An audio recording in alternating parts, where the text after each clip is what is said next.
नमस्कार। श्रीमद् भागवत गीता अध्याय नंबर 3 श्लोक नंबर 5 आज हम सुनेंगे। आइए। कर्मयोग, ज्ञान योग और भक्ति योग किसी भी मार्ग में साधक कर्म किए बिना नहीं रह सकता। खनम और जातु ये तीनों विलक्षण पद है। इनमें करिष्यत पद का प्रयोग करके भगवान कहते हैं कि कोई भी मनुष्य कर्म क्यों बिना नहीं रह सकता, चाहे वह ज्ञानी हो या अज्ञानी। तथापि ज्ञानी का अपने कहलाने वाला शरीर के साथ कोई संबंध नहीं रहता, तथापि उसके कहलाने वाले शरीर से भी हरदम क्रिया होती रहती है।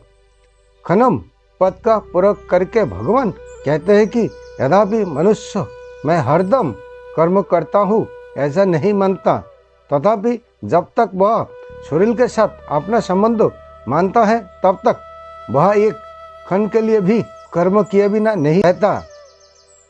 जातु पद का प्रयोग करके भगवान यह कहते हैं कि जागृत, स्वप्नो, सुषुप्ति, मूर्छा आदि किसी भी अवस्था में मनुष्य कर्म किए बिना नहीं रह सकता।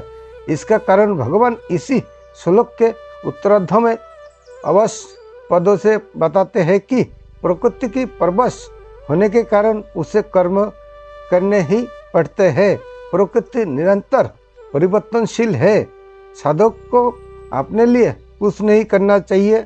जो विहित कर्म सामने आ जाए उसे केवल दूसरे के लिए हित की दृष्टि से कर देता है।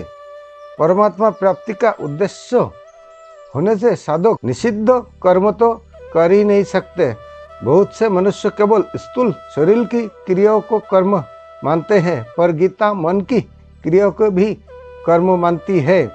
गीता ने शारीरिक, वाचिक और मानसिक रूप से की गई मात्र क्रियाओं को कर्म माना है।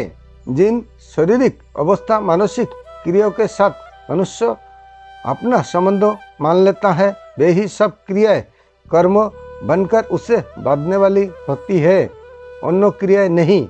मनुष्य की एक ऐसी धारणा बनी हुई है जिसके अनुसार वे बच्चों का पालन पोषण तथा आजीविका, व्यवहार, व्यापार, नौकरी, अध्यापक आदि को ही कर्म मानते हैं और इनके अतिरिक्त तो खाना पीना, सोना, बैठना, चिंतन करना आदि का कर्म नहीं मानते। इसी कारण कोई मनुष्य व्यापार आदि कर्मों को छोड़कर ऐसा मान लेते हैं कि मैं कर्म नहीं कर रहा हूँ, परंतु यह उनकी भारी भूल है।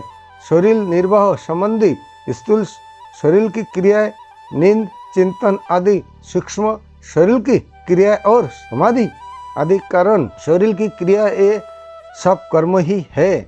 जब तक शरीर में अहता ममता है तब तक शरीर से होने वाली मात्र क्रियाएं कर्म है, कारण कि शरीर प्रकृति का कार्य है और प्रकृति कभी अक्रिय नहीं होती। शरीर में अहता ममता रहते हुए कोई भी मनुष्य किसी भी अवस्था में क्षण मात्र भी कर्म किए बिना नहीं रह सकता, चाहे वह अवस्था प्रकृति की हो या निवृत्ति। प्रकृति जन गुण प्रकृति के परवश हुए प्राणियों के कर्म कराते हैं। परवश होने पर प्रकृति के गुणों द्वारा कर्म कराए जाते हैं, क्योंकि प्रकृति एवं उसके गुण निरंतर क्रियाशील है। गीता तीसरे अध्याय का 27वां और 13वें अध्याय का 29वां श्लोक, तथापि आत्मा स्वयं अक्रिय, असंग, अविनाशी, निर्विकार तथा निर्लिप्त है। तथापि जब तक वह प्रकृति एवं उसके कार्य स्थूल, सूक्ष्म और कारण शरीर में किसी भी शरीर के साथ अपना संबंध मानकर उससे सुख चाहता है, तब तक वह प्रकृति के परवश रहता है। गीता 14वें अध्याय का 5वां श्लोक इसी परवशता को यहाँ अवश्य पदों से कहा गया है। 9वें अध्याय के 8वां श्लोक में और 8वें अध्याय के 19वें श्लोक में भी प्रकृति के साथ संबंध मानने से परवश हुए जीव के द्वारा कर्म करने की बात कही गई है। स्वभाव बनता है वित्तियों से, वित्तीय बनती है गुणों से और गुण पैदा होते प्रकृति से।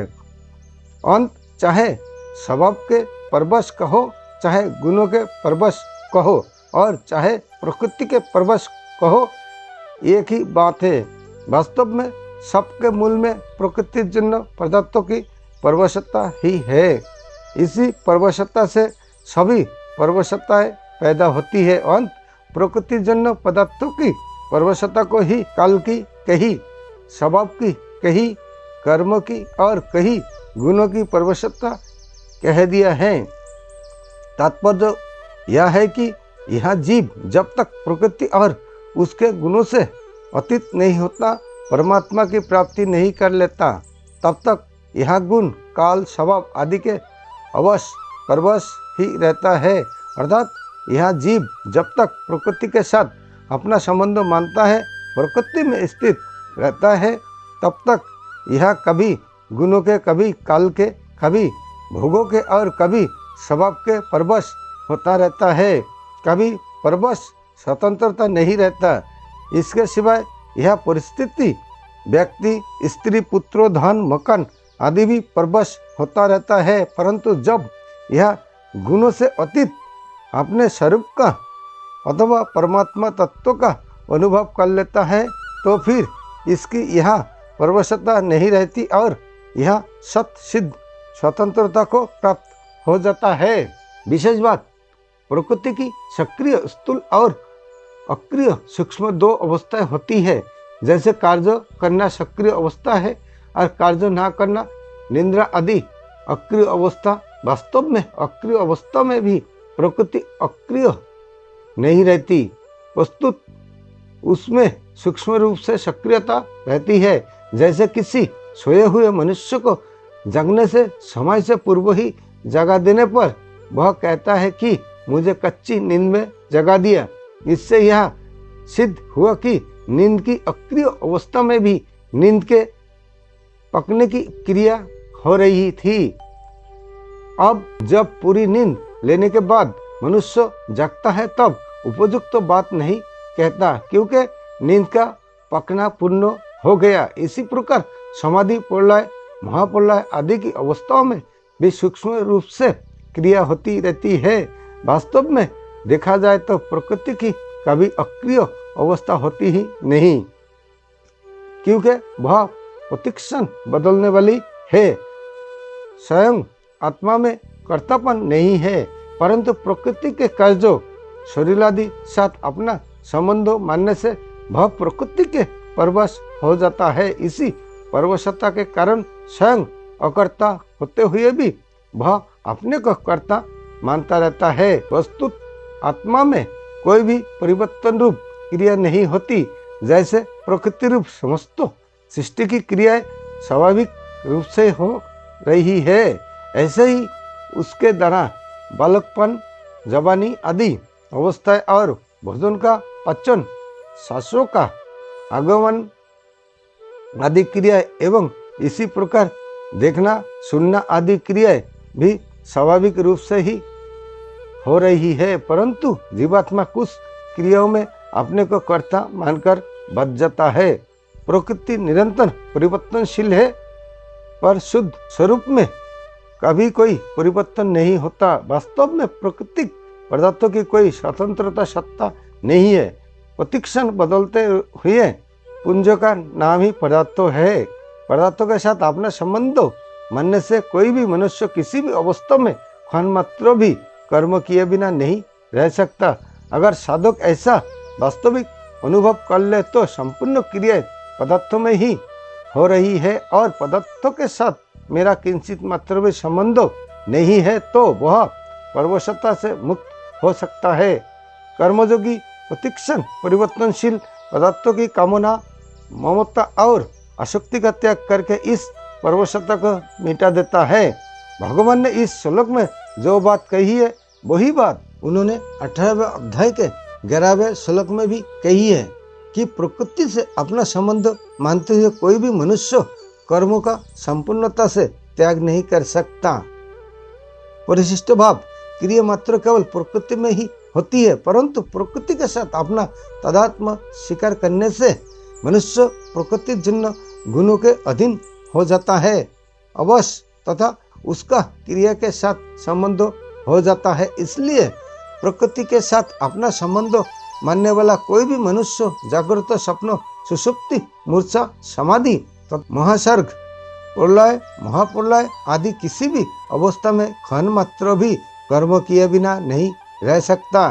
सुषुप्ति, मूर्छा तथा समाधि अवस्था में क्रिया कैसे होती है? मनुष्य सोता हो और कोई उसको बीच में ही जगा दे तो वह कहता है कि मेरे को कच्ची नींद में जगा दिया। इससे सिद्ध होता है कि सुषुप्ति के समय भी नींद के पकने की क्रिया हो रही है। ऐसे ही मूर्छा और समाधि के समय भी क्रिया होती है। पतंजल योग दर्शन में इस क्रिया को परिणाम नाम से कहा है। परिणाम का अर्थ है परिवर्तन की धारा अर्थात बदलने का प्रवाह। तात्पर्य है कि समाधि के आरंभ से लेकर उत्थान होने तक क्रिया होती रहती है। अगर क्रिया ना हो तो उत्थान हो ही नहीं सकता। समाधि के समय परिणाम होता है और समाधि के अंत में उत्थान होता है। प्रकृति की संपूर्ण अवस्थाओं से अतीत है। सहजावस्था अथवा सहज समाधि सहजावस्था स्वरूप की होती है, जिसमें किंचित मात्र भी कोई क्रिया नहीं है। क्रिया होनी संभव ही नहीं है। अंत सहजावस्था में परिणाम तथा उत्थान कभी होता ही नहीं, कारण की क्रिया प्रकृति विभाग में ही है, स्वरूप विभाग में नहीं। कार्योते हवस कर्म, कर्म करने से तो हम परतंत्र है, पर उनमें राग देश करने में अथवा ना करने में हमें स्वतंत्रता है। नमस्कार, आज के लिए यहाँ तक।